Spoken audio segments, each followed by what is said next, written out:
Dunzos.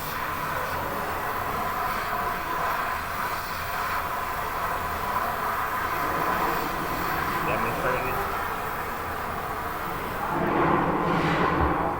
Over their eyes, that's better. It's gonna oh be God. Go ahead. You got your S lock on the other. Safety brake.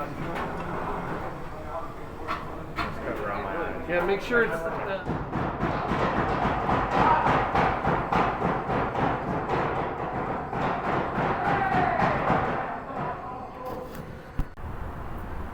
My name is Mr. Kine.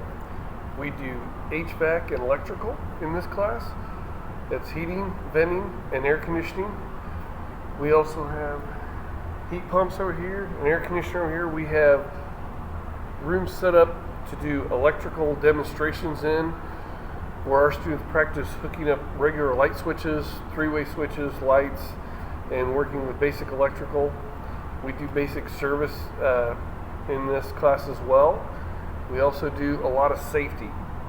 Safety is the first thing we do, and my students have the ability to get OSHA 10 certified.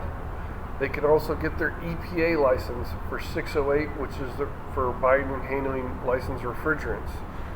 There are a few other licenses we can get through ESCO for gas heat and heat pump use as well, but they get a wide range of training in this class.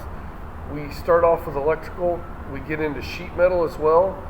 We also have students that learn how to braze, hooking our copper line sets together and connecting the air conditioners to the indoor part.